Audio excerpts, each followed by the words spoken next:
കാലമിന്നു കലിയുഗമല്ലയോ, ഭാരതമീ പ്രദേശവുമല്ലയോ, നമ്മളെല്ലാം നരന്മാരുമല്ലയോ, ചെമ്മി നന്നായി നിരൂപിപ്പനെല്ലാരും.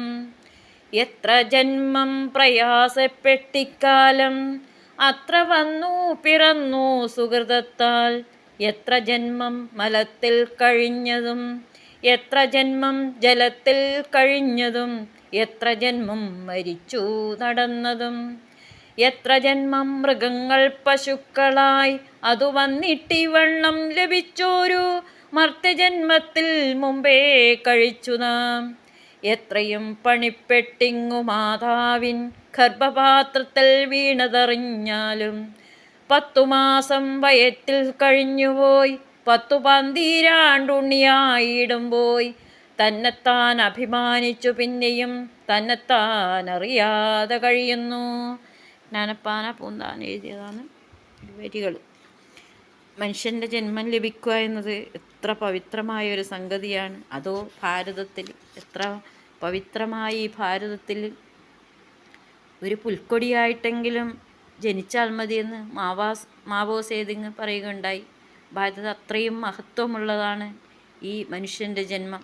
ആ മനുഷ്യജന്മം എങ്ങനെ നമ്മൾ ജീവിക്കണമെന്ന് പറയുന്നത്, ഒരു മനുഷ്യൻ എങ്ങനെ ജീവിക്കണം എന്ന് വ്യക്തമായി ഈ രീതിയിൽ വ്യവസ്ഥ ചെയ്തിട്ടുണ്ട് ഭാരത സംസ്കാരത്തിൽ.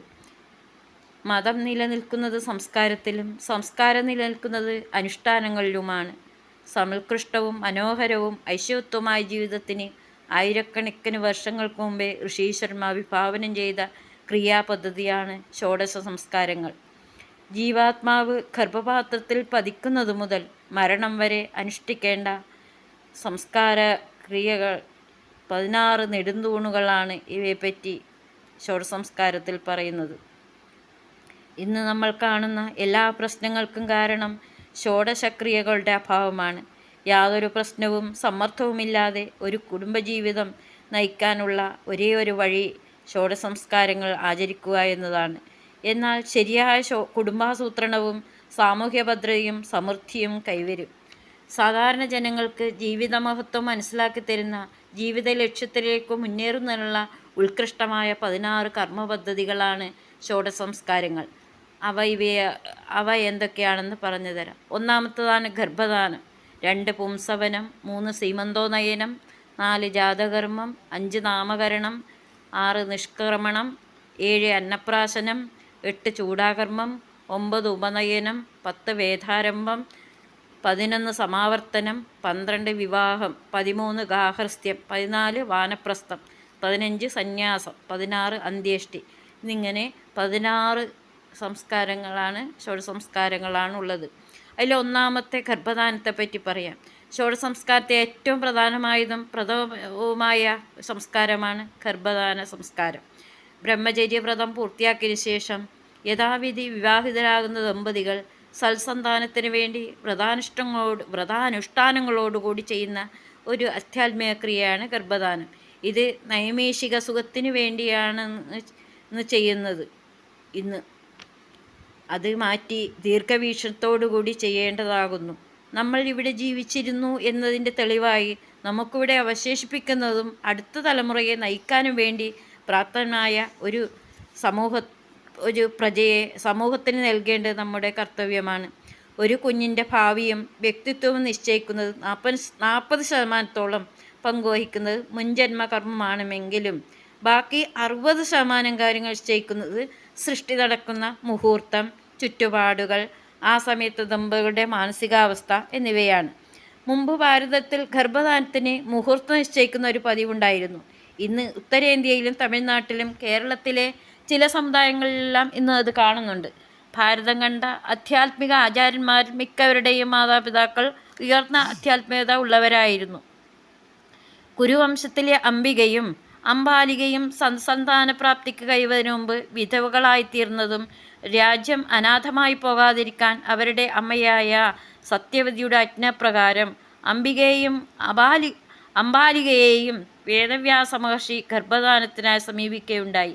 അതിൽ ആദ്യത്തെയാൾ മഹർഷിയെ കണ്ട് മനസ്സില്ലാ മനസ്സോടെ കണ്ണടച്ച് അറപ്പോടുകൂടി സ്വീകരിക്കുകയും മറ്റേ ആൾ വിളറി വെളുത്തുകൊണ്ട് സ്വീകരിക്കുകയും ചെയ്തുകൊണ്ട് ആദ്യത്തെയാൾ അന്ധനായ ധൃതരാഷ്ട്രക്ക് ജന്മം നൽകുകയെന്നും രണ്ടാമത്തേവൾ പാണ്ഡുരോഗമുള്ള സന്താനത്തിന് ജന്മം നൽകുകയുണ്ടായി.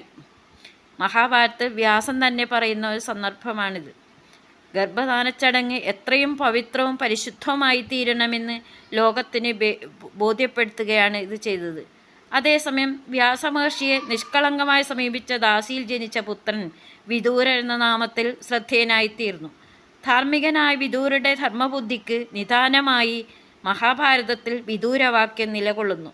നിങ്ങളുടെ സന്താനങ്ങൾ ആരാകണമെന്ന് നിശ്ചയിക്കേണ്ടത് എൻട്രൻസ് പരീക്ഷയ്ക്ക് ശേഷമല്ല, മറിച്ച് ഗർഭധാനത്തിൻ്റെ മുമ്പാണ്.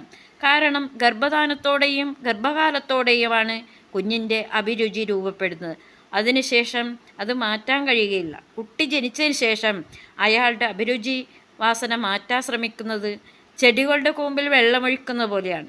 നിങ്ങൾക്ക് ഏതു തരത്തിലുള്ള സന്താനങ്ങളെ വേണമെങ്കിലും സൃഷ്ടിക്കാനുള്ള വിദ്യകൾ തന്ത്രശാസ്ത്രത്തിലുണ്ട്. അതുപ്രകാരം ഏത് മേഖലയിൽ അഭിരുചിയുള്ള കുട്ടിയാണോ നിങ്ങൾക്ക് വേണ്ടത് അത് സൃഷ്ടിക്കാനും കഴിയും. വേദം ഇന്നത് വ്യക്തമാക്കുന്നു. വേദം നിങ്ങളോട് പറയുന്നു, നിങ്ങൾക്ക് വൈദ്യത്തിൽ പ്രഗത്ഭനായ വ്യക്തിയെ വേണമെങ്കിൽ ഇന്നത് ചെയ്യുക. നിങ്ങൾ ഗണിതശാസ്ത്ര പ്രഗത്ഭനായ എഞ്ചിനീയർ വ്യക്തിയെ വേണമെങ്കിൽ ഇന്നത് ചെയ്യുക എന്ന്. അതുപോലെ വേദത്തിൽ പ്രഗത്ഭനാകണമെങ്കിൽ ചെയ്യേണ്ടുന്ന വിധവും വേദം പറയുന്നു. അതുപോലെ തന്നെ നിങ്ങൾക്ക് സൃഷ്ടിക്കേണ്ടത് തസ്കരനെയോ കൊലപാതകളെയോ ആണെങ്കിൽ അതിനും വിധികളുണ്ട്. എന്തിനധികം പറയുന്നു, നിങ്ങളുടെ കുട്ടികളുടെ ആയുസ് നിശ്ചയിക്കാൻ വരെ നിങ്ങൾക്ക് സ്വാതന്ത്ര്യമുണ്ടെന്ന് വേദഗ്രന്ഥങ്ങൾ നമ്മളോട് പറയുന്നു. ഗർഭധാന സംസ്കാരം കഴിഞ്ഞാൽ പിന്നീട് പ്രാധാന്യം അർഹിക്കുന്നത് ഗർഭകാലമാണ്. ഈ 10 മാസം കൊണ്ടാണ് കുഞ്ഞിൻ്റെ മാനസികവും ശാരീരികവുമായ വളർച്ചയുണ്ടാകുന്നത്. ഈ 10 മാസം എങ്ങനെ കഴിയണമെന്ന് ആയുർവേദം നമ്മളോട് പറയുന്നുണ്ട്. അഭിമന്യു ചക്രവ്യൂഹം ഭേദിക്കാൻ പഠിച്ചത് അമ്മയുടെ ഗർഭത്തിലിരുന്നതാണെന്ന് ഓർക്കുക.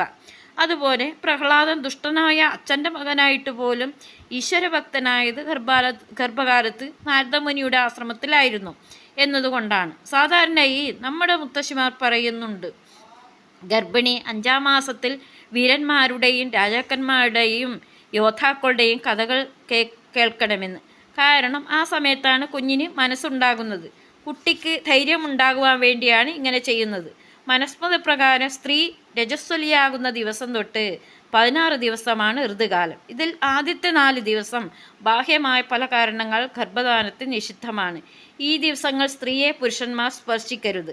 ഋതുകാലത്തിൽ 11, 12 ദിവസങ്ങൾ ഗർഭധാനത്തിന് നിഷിദ്ധമാണ്. അതുപോലെ അമാവാസി, ചതുർദശി, അഷ്ടമി എന്നീ തിഥികളും ഗർഭധാനത്തിന് വർജ്യങ്ങളാകുന്നു. ഇത് ജർമ്മനിയിൽ ഒരു നഴ്സറിയിൽ തുടങ്ങിയിട്ടുണ്ട്. അത് കുട്ടികൾക്ക് വേണ്ടിയല്ല, ഗർഭിണികൾക്കായിട്ടാണ്. കാരണം ജർമ്മനി നിരന്തര പരീക്ഷണങ്ങളിലൂടെ മനസ്സിലാക്കി ഭാരതത്തിൻ്റെ വഴിയാണ് ശരിയെന്ന്. ഗർഭാവസ്ഥയിലാണ് കുഞ്ഞിൻ്റെ സ്വഭാവം രൂപപ്പെടുന്നത്. ജർമ്മനി പറയുന്നു, ഗർഭിണി ഗർഭാവസ്ഥയിൽ കൊലപാതകം കാണുകയാണെങ്കിൽ കുഞ്ഞ് മന്ദബുദ്ധിയാകുമെന്ന്. കൊലപാതകം നേരിട്ട് കണ്ടില്ലെങ്കിലും ടെലിവിഷനിൽ കണ്ടാലും മതി. നമ്മൾ കഴിഞ്ഞ ദിവസം പത്രത്തിൽ കണ്ടു, ഒരു ഗർഭിണി ഗർഭാവസ്ഥയിൽ സ്ഥിരമായി കേട്ട പാട്ട് അവർ പ്രസവിച്ച കുട്ടി തന്നെ 3-ാം വയസ്സിൽ സ്വരസ്ഥാനങ്ങൾ തെറ്റാതെ പാടിയെന്ന്. അതൊക്കെ തെളിയിക്കുന്നത് ഗർഭാവസ്ഥയിലാണ് കുട്ടിയുടെ വ്യക്തിത്വം രൂപപ്പെടുന്നത് എന്നാണ്. അതിനാൽ ആചാര്യന്മാർ ഗർഭാവസ്ഥയ്ക്ക് വളരെയധികം പ്രാധാന്യം കൊടുത്തിരുന്നു. ഗർഭിണി 10 മാസത്തിലും നെയ്യ് ജപിച്ച് കഴിക്കേണ്ടതുണ്ട്. 10 മാസത്തിലും 10 വെവ്വേറെ മന്ത്രങ്ങൾ തന്ത്രശാസ്ത്രം നിഷ്കർഷിക്കുന്നുമുണ്ട്. അടുത്ത 2 സംസ്കാരങ്ങൾ ഗർഭാവസ്ഥയിൽ ചെയ്യാനുള്ളതാണ്. വിശുദ്ധ ആഹാരങ്ങൾ സ്വീകരിക്കുക. പകൽ ഉറങ്ങാൻ പാടില്ല. പകൽ ഉറങ്ങിയാൽ പിറക്കുന്ന കുട്ടി മന്ദബുദ്ധിയായി തീരാം. ഗർഭിണിക്ക് 2 ഹൃദയങ്ങൾ ഉള്ളതുകൊണ്ട് ദൗഹൃദയങ്ങൾ പറയുന്നു. ഗർഭിണിയുടെ ധാർമ്മികമായ ആഗ്രഹം തടയപ്പെട്ടാൽ കൂനൻ, കൈമുടന്തൻ, കാൽമുടന്തൻ, ബുദ്ധിഹീനൻ, നീളം കുറഞ്ഞവൻ, കോങ്കണ്ണൻ, അന്ധൻ എന്നിങ്ങനെയുള്ള സന്താനങ്ങൾ ഉണ്ടാകുന്നു. ഗർഭിണി മധുരം അധികം കഴിക്കുന്നതുകൊണ്ട് സന്താനത്തിന് പ്രമേഹമുണ്ടാകുന്നു. പുളി അധികം കഴിക്കുന്നതുകൊണ്ട് രക്തപിത്ത രോഗവും ത്വക്ക് രോഗവും നേത്രരോഗവും ഉണ്ടാകാം. ഉപ്പ് അധികം കഴിക്കുന്നതുകൊണ്ട് ജരയും നരയും കഷണ്ടിയും ഉണ്ടാകാം. കയ്പധികം കഴിച്ചാൽ ദേഹം ശോഷിച്ചതും തടിക്കാത്തതും ചടഞ്ഞതുമാകാം. എരിവ് അധികം കഴിച്ചാൽ സന്താനത്തിന് ബലഹാനിയും വീര്യഹാനിയും അനപത്യന്ത സന്താനോൽപാദന ശേഷിക്കുറവും ഉണ്ടാകാം. ചവർപ്പ് അധികം കഴിച്ചാൽ നിറം കറുത്തുപോകാം. വാതസംബന്ധമായ അസുഖത്തിന് കാരണമായി തീരാം. ഗർഭിണി മലർന്നു കിടക്കരുത്. അതുകൊണ്ട് ഗർഭനാഡി ശിശുവിൻ്റെ കഴുത്തിൽ ചുറ്റി ആപത്തുണ്ടാകുവാനിടയുണ്ട്. ഗർഭകാലത്ത് കലഹശീലമുള്ളവരുടെ കുട്ടികൾക്ക് അപസ്മാരം ഉണ്ടാകാം. മൈഥുനത്തിൽ നിരന്തരം അമിതാസക്തി ഉള്ളവരുടെ സന്താനത്തിന് ലജ്ജയില്ലായ്മയും ലംബടത്വവും ഉണ്ടാകാം. സങ്കടപ്പെട്ടുകൊണ്ടിരിക്കുന്ന സന്താനം ഭയമുള്ളതും ചടച്ചതും അല്പായുസ്സും ആയിത്തീരാം. അന്യന് ആപത്ത് വരണമെന്ന് ആഗ്രഹിക്കുന്നവരുടെ സന്താനം മുൻകോപികളും ഈർഷ്യമുള്ളവരുമാകാം. ഗർഭിണി മദ്യം ശീലിക്കുന്നതുകൊണ്ട് ദാഹമധികവും ഓർമ്മക്കുറവും മനസ്സുറപ്പില്ലായ്മതുമായി സന്താനം ജനിക്കാം.